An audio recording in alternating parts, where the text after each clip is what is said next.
രണ്ട് നവജാത ശിശുക്കളെ കുഴിച്ചിട്ടെന്ന സംഭവത്തിൽ നടക്കുന്ന ഏറ്റുപറച്ചിലുമായി പ്രതികൾ അസ്ഥികളുമായാണ് യുവാവ് സ്റ്റേഷനിലെത്തിയത്. വെളിപ്പെടുത്തലിനെ തുടർന്ന് യുവാവിനെയും യുവതിയെയും പോലീസ് കസ്റ്റഡിയിലെടുത്തു.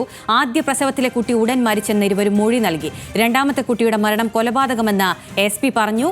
യുവതിയും യുവാവും തമ്മിൽ 2020 മുതൽ അടുപ്പത്തിലാണ്. ഇതിനിടയിലാണ് കുട്ടികൾ ജനിക്കുന്നത്. 2024 ഇരുവരും തമ്മിൽ അകന്നു. ഇതിനെ ചൊല്ലിയുള്ള തർക്കങ്ങൾക്കൊടുവിലാണ് നടക്കുന്ന സംഭവം പുറത്തുവരുന്നത്. ചാലക്കുടി DYSPയുടെ നേതൃത്വത്തിലാണ് കേസ് അന്വേഷണം. കുട്ടിയുടെ അമ്മയെന്ന് കരുതപ്പെടുന്ന സ്ത്രീ പറയുന്നത് ആദ്യത്തെ കുട്ടി ജനിച്ചപ്പോൾ തന്നെ മരിച്ചിരുന്നു, കഴുത്തിൽ പൊക്കിൾ കൂടി ചുറ്റിയിരുന്നു, അപ്പം വയറ്റിൽ വെച്ച് തന്നെ 2 ദിവസം മുമ്പ് തന്നെ അനക്കമില്ലായിരുന്നു എന്നൊക്കെ പറയുന്നുണ്ട്. അതൊക്കെ പ്രാഥമികമായിട്ട് പറയുന്ന കാര്യങ്ങളാണ്, പരിശോധിക്കാനുണ്ട്. രണ്ടാമത്തെ കുട്ടി അതും ഇതുപോലെ മരണപ്പെട്ടാണ് വന്നതെന്ന് പറയുന്നു. പക്ഷെ ഞങ്ങളിപ്പോൾ ഇന്നിപ്പോൾ നടത്തിയ വേറെ ചില ഇൻവെസ്റ്റിഗേഷൻ ഞങ്ങൾ ശാസ്ത്രീയമായിട്ട് കുറേ ചോദ്യം ചെയ്തു, കുറേ കാര്യങ്ങൾ വെരിഫൈ ചെയ്തതിൽ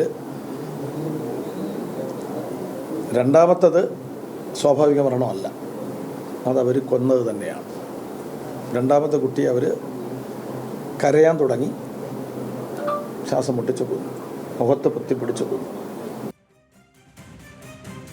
ലെവിൻ കെ വിജയനുണ്ട് വിവരങ്ങളുമായി. ലെവിൻ, ഈ രണ്ടാമത്തെ കുട്ടിയെ ശ്വാസം മുട്ടിച്ചു കൊന്നു എന്നാണ് അന്വേഷണ ഉദ്യോഗസ്ഥർ പറയുന്നത്.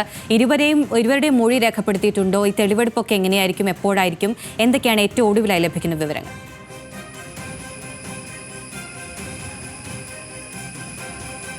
അഖില, രണ്ടുപേരുടെയും അറസ്റ്റ് രേഖപ്പെടുത്തിയിട്ടുണ്ട്. പോലീസ് തെളിവെടുപ്പിലേക്ക് കടക്കുകയാണ് പ്രാഥമിക ഘട്ടത്തിൽ തന്നെ. ഇപ്പോൾ ഉള്ളത് ഈ ഭവിൻ്റെ പുതുക്കാട് നെന്മണിക്കരയിലെ വീട്ടിലാണ് നമ്മളുള്ളത്. ഇവിടെ പോലീസ് ഇത് അല്പസമയത്തിനകം പ്രതിയുമായി എത്തി തെളിവെടുപ്പ് നടത്തുമെന്ന് തന്നെയാണ് ഉദ്യോഗസ്ഥർ അറിയിച്ചിട്ടുള്ളത്. നമ്മൾ ഈ കാണുന്ന ദൃശ്യങ്ങൾ, അതായത് ഭവിൻ്റെ വീട്ടിലെ പിന്നിലെ ഒരു തോടാണിത്. ഈ തോട്ടിലേക്കാണ് കുട്ടിയുടെ മൃതദേഹം, രണ്ടാമത്തെ കുട്ടിയുടേത്, അതായത് കൊലപാതകമെന്ന് ഉറപ്പിച്ച സംഭവത്തിലെ കുട്ടിയുടെ മൃതദേഹം ഈ തോട്ടിലാണ് ഭവിൻ എത്തിച്ച് മറവ് ചെയ്തിട്ടുള്ളത്. ഈ മൃതദേഹം ഇവിടെ എത്തിച്ചത് അനീഷയാണ്. സുഹൃത്തായ ഭവിൻ്റെ വീട്ടിലേക്ക് സ്വന്തം സ്കൂട്ടർ ഓടിച്ചുകൊണ്ടാണ് പ്രസവത്തിന് ശേഷം കുട്ടിയെ കഴുത്ത് ഞെരിച്ച് കൊലപ്പെടുത്തിയതിന് ശേഷം, ശ്വാസം മുട്ടിച്ച് കൊലപ്പെടുത്തിയതിന് ശേഷം സ്വന്തം സ്കൂട്ടറിൽ മൃതദേഹവുമായി ഇവിടെ എത്തി ഭവിന് കൈമാറുന്നത്. ഭവിൻ ഇത് ഈ തോട്ടിൽ കുഴിച്ചു മൂടി എന്നുള്ളതാണ് പോലീസിന് മൊഴി നൽകിയിരിക്കുന്നത്. അല്പസമയങ്ങൾക്ക് മുൻപ് പോലീസ് എത്തി ഇവിടെ ബന്ദോബസ്താക്കുകയും കുറച്ച് സമയത്തിനകം പ്രതിയുമായി എത്തിച്ച് തെളിവെടുപ്പ് നടത്താനുമാണ് ആലോചിച്ചിട്ടുള്ളത്.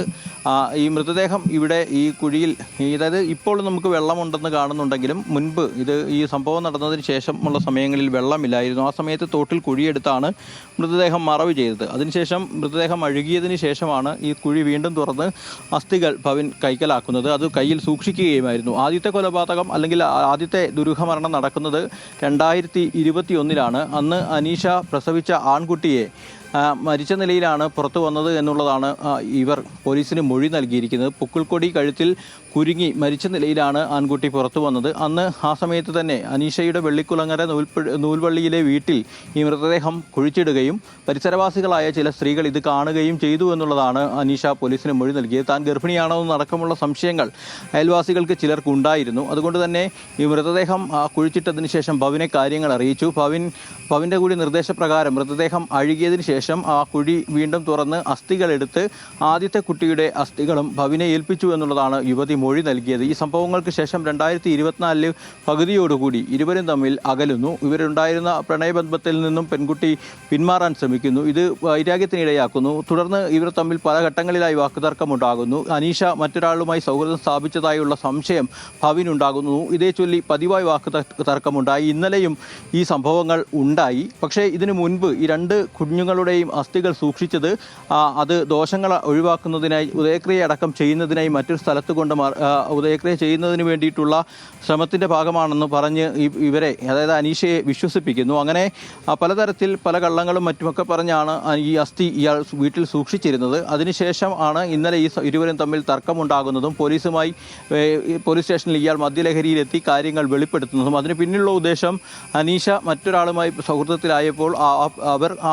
അയാൾ അയാൾക്കൊപ്പം പോകുമോ എന്നുള്ള സംശയമാണ്. അങ്ങനെയെങ്കിൽ തന്നെ ഒഴിവാക്കി പോകുന്ന യുവതിയോടുള്ള വൈരാഗ്യം തീർക്കുന്നതിന് വേണ്ടി കൂടിയാണ് ഈ സംഭവങ്ങളെല്ലാം വെളിച്ചത്ത് പറയുന്നത്. മദ്യലഹരിയിൽ തന്നെ എത്തി ഇയാൾ ഇക്കാര്യം പറഞ്ഞതുകൊണ്ട് ആദ്യം പോലീസിന് അമ്പരപ്പുണ്ടായെങ്കിലും ഈ സംഭവത്തിലെ ഒരു സത്യാവസ്ഥയെക്കുറിച്ചുള്ള ഏകദേശ ധാരണകൾ മനസ്സിലാക്കിയതോടുകൂടി ഉന്നത ഉദ്യോഗസ്ഥരെ പുതുക്കാട് സ്റ്റേഷനിലെ പോലീസ് ഉദ്യോഗസ്ഥർ വിവരം അറിയിക്കുകയായിരുന്നു. അങ്ങനെ ചാലക്കുടി ഡിവൈഎസ്പിയെയും തൃശൂർ റൂറൽ എസ്പിയെയും കാര്യങ്ങൾ അറിയിച്ചു. രാത്രി പുലർച്ചെ തന്നെ പെൺകുട്ടിയെ കസ്റ്റഡിയിൽ എടുക്കുകയും ചോദ്യം ചെയ്യുകയും ഇരുവരെയും ഒന്നിച്ചിരുത്തിയും അല്ലാതെയും ഒക്കെ പല മണിക്കൂറിലേറെ ചോദ്യം ചെയ്തു. ചാലക്കുടി ഡിവൈഎസ്പിയും റൂറൽ എസ്പിയും നേരിട്ടെത്തി ഇരുവരെയും ചോദ്യം ചെയ്തതോടുകൂടിയാണ് ഈ സംഭവത്തിൻ്റെ ചുരുളുകൾ ഓരോന്നായി അഴിയുന്നത്. പ്രധാനമായും ഈ പെൺകുട്ടി ഉപേക്ഷിച്ച് പോകുമോ എന്നുള്ള വൈരാഗ്യത്തെ തുടർന്നാണ് ഇത്തരത്തിലൊരു കാര്യം വെളിപ്പെടുത്താൻ ഇയാൾ തയ്യാറായതെങ്കിലും രണ്ടാമത്തേത് കുട്ടിയുടേത് മരണം കൊലപാതകമാണ് എന്നും ഇരുവരുടെയും ചോദ്യം ചെയ്യലിൽ നിന്ന് പോലീസിന് മനസ്സിലാക്കാനാക്കി.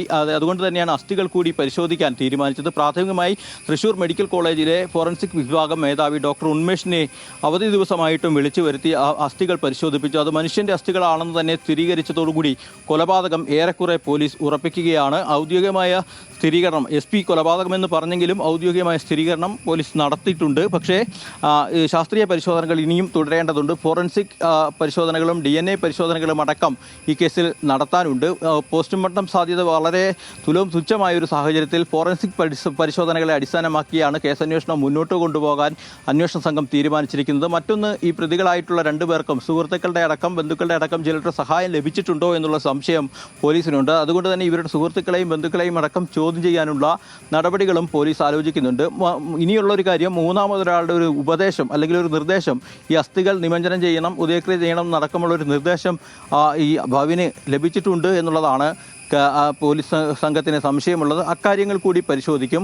പ്രധാനമായും അന്വേഷണ സംഘത്തിന് മൃതദേഹങ്ങളില്ല, അസ്ഥികൾ മാത്രമാണ് ഈ കേസിൽ തെളിവായിട്ടുള്ളത് എന്നതുകൊണ്ട് തന്നെ ശാസ്ത്രീയ പരിശോധനകൾ തന്നെയാണ് പ്രധാനമായിട്ടുള്ള തെളിവ് ശേഖരണത്തിനായി ഉപയോഗിക്കുക. അതിൻ്റെ ഭാഗമായിട്ടാണ് ഇപ്പോൾ തെളിവെടുപ്പിന് പ്രാഥമിക ഘട്ടത്തിൽ തന്നെ തെളിവെടുപ്പിനായുള്ള സജ്ജീകരണങ്ങൾ പോലീസ് തയ്യാറാക്കിയിരിക്കുന്നത്. ഈ തോട്ടിലെത്തി കുഴിച്ചിട്ട മൃതദേഹം അത് എവിടെയാണ് കുഴിച്ചിട്ടതെന്നടക്കം ഭവിനെ നേരിട്ടെത്തിച്ച് കാണിച്ചു കൊടുക്കാനാണ് കാട്ടിത്തരാനാണ് പോലീസ് തീരുമാനിച്ചിരിക്കുന്നത്. അല്പസമയങ്ങൾക്കകം പുതുക്കാട് സ്റ്റേഷനിലുള്ള ഈ പ്രതിയുമായി അന്വേഷണ സംഘം ഇവിടെ എത്തും എന്നത് തന്നെയാണ് നമ്മൾ പ്രതീക്ഷിക്കുന്നത്. അതോടൊപ്പം തന്നെ വെള്ളിക്കുളങ്ങര നൂൽവള്ളിയിലെ ഈ അനീഷയുടെ വീട്ടിലും അവിടെയാണ് ആദ്യത്തെ കുഞ്ഞിൻ്റെ മൃതദേഹം മറവ് ചെയ്തതും പിന്നീട് അസ്ഥികൾ കുഴി തോണ്ടിയെടുത്ത് ഭവിനെ ഏൽപ്പിക്കുന്നതുമെല്ലാം ആ വീട്ടിൽ വെച്ചാണ് ക്രൈം നടക്കുന്നത്. അതുകൊണ്ട് തന്നെ അവിടെ എത്തിച്ച് ഈ യുവതിയെ അടക്കം തെളിവെടുക്കാനുമുള്ള നീക്കത്തിലാണ് അന്വേഷണ സംഘം. ഏതായാലും നാടിനെ നടുക്കിയൊരു ഞെട്ടലിലാണ് ഈ സംഭവത്തെക്കുറിച്ച് പുറത്ത് വിവരങ്ങൾ അറിയുന്നത്. ഈ പ്രദേശത്തുള്ള ആളുകൾ പോലും ഭവിൻ അങ്ങനെ ഒരു പൊതുവായി പുറത്തിറങ്ങുന്ന ഒരാളല്ല, മറ്റുള്ള അയൽവാസികളുമൊക്കെയായി സംസർഗമുള്ള ആളല്ല. അതുകൊണ്ട് തന്നെ ഇവർ പോലും ഈ സംഭവത്തിലെ കാര്യങ്ങൾ പുറത്ത് വാർത്തയായി വന്നതോടുകൂടി വളരെ ഞെട്ടലോടുകൂടിയാണ് കാര്യങ്ങൾ കണ്ടിട്ടുള്ളത്.